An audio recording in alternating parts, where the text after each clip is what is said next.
Hello everyone, glad you can join me here again today. Now, I was going to make a video about the New Hampshire debates and what Andrew Yang needs to do differently going forward and what his campaign staff need to do differently to, let's say, better optimize for the game that they're playing, which is trying to win the Democratic nomination. But to be honest with you, that's not really the video that I wanted to make. And that's not really the video that I thought would be helpful for anyone, and I don't think it's the video that anyone wants to see anyway. Rather, I wanted to ask a question. And that question is, what is it that we've learned from the Andrew Yang campaign thus far? What lessons can we learn from everything that's been happening? And as I was thinking about this question, I remembered this really bad piece of advice that I heard once, and that is to stay in your lane. I'm sure you've all heard some variation or something like that before, and the idea is to stick to what you're good at, and that's it, and focus on that. But if you think about some of the greatest companies that have ever been made, some of the greatest movements, some of the greatest innovations and inventions, these were all done by people who did not stay in their lane. For instance, Bill Gates.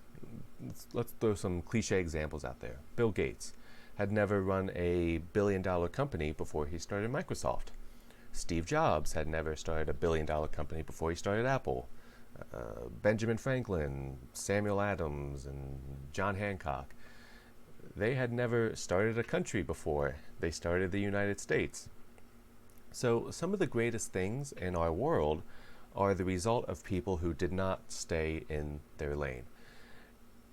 And so as I was thinking about that, I started to think, well, in relation to Andrew Yang, how should we be defining success? How should we tell whether or not he's doing a good job, or this has been a good thing or not? How do we define success? And if you define it based off of goals, you're kind of missing the picture. So if Andrew Yang's goal was to become the President of the United States, and let's just assume, and I don't know if he is or not, but let's just say he drops out sometime in the next couple of weeks. I think everyone hopes that doesn't happen, Republicans and Democrats, but let's say that it does happen. If that does happen, then his goal of being President of the United States would be a failure.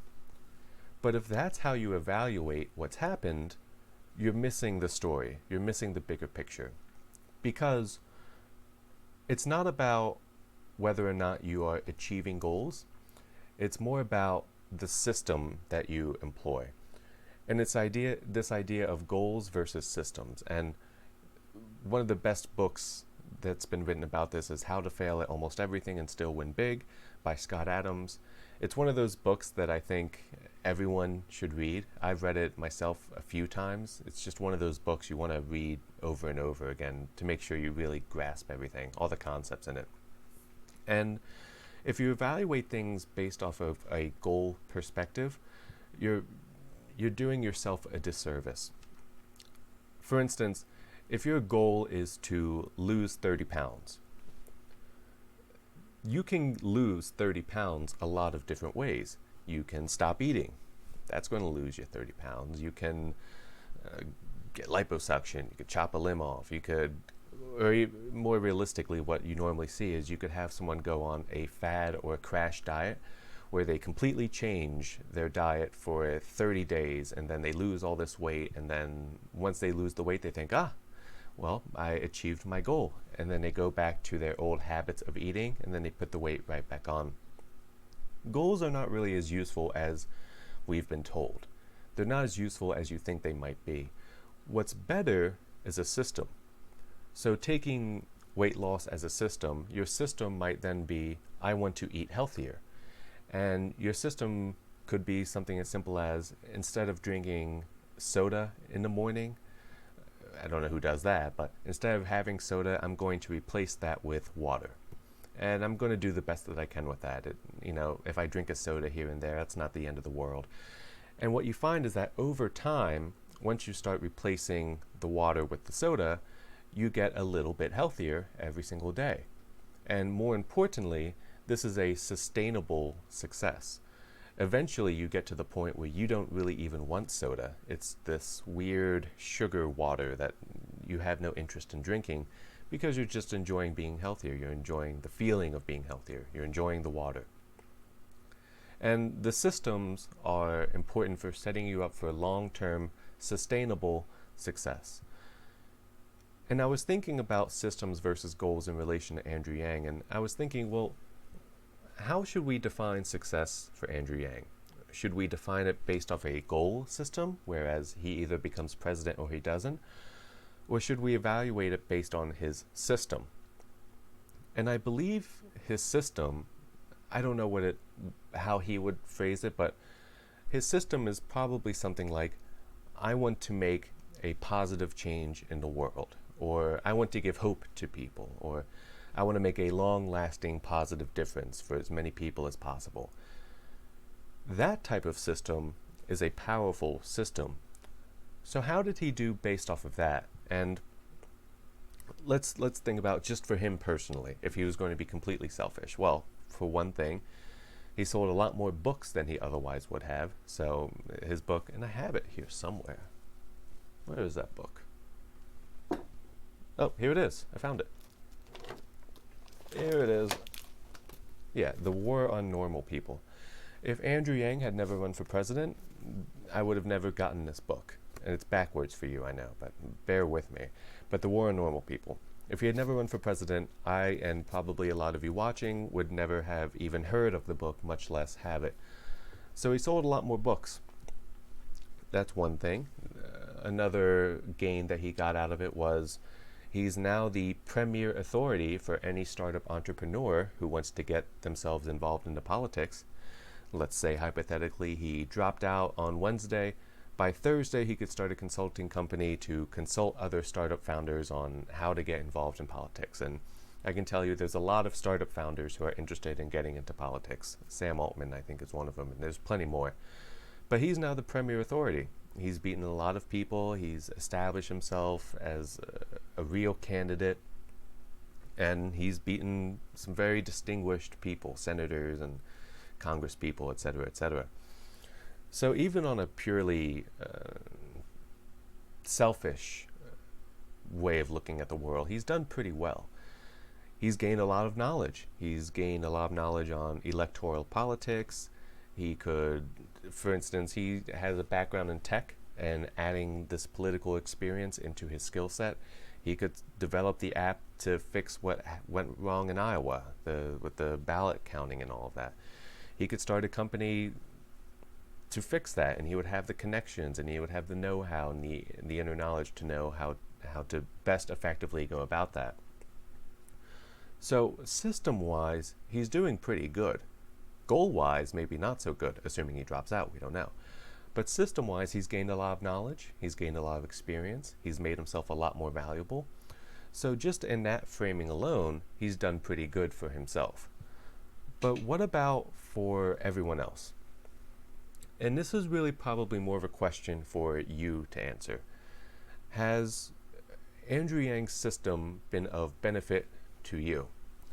I know for me personally, it's been of some benefit.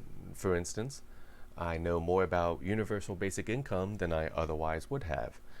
I've made a lot of YouTube videos talking about Andrew Yang, and I've learned a lot doing that. I've learned a lot about how YouTube works. I've learned a lot about different policies, and it's given me a reason to watch and pay attention to the Democratic primary process.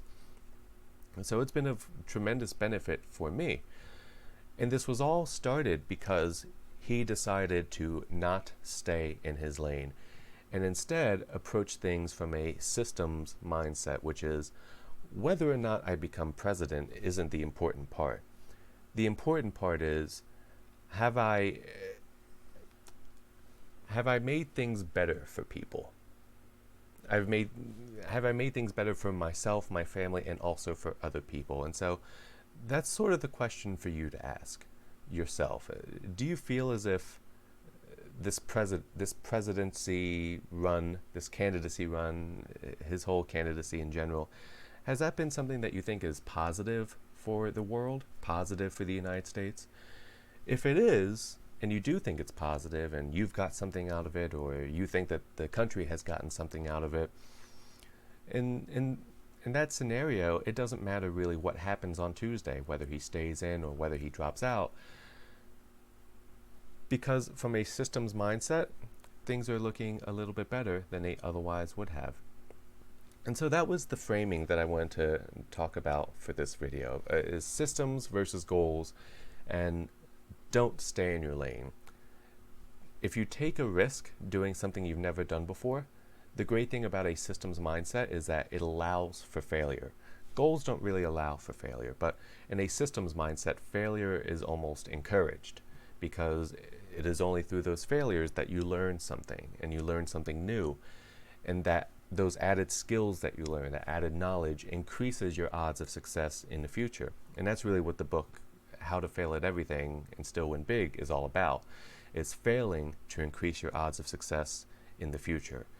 And so I think from that metric, his candidacy has been a resounding success. So no matter what happens on Tuesday, I think just keep that in the back of your mind, whether he does better than anyone expects or whether he does worse than anyone expects.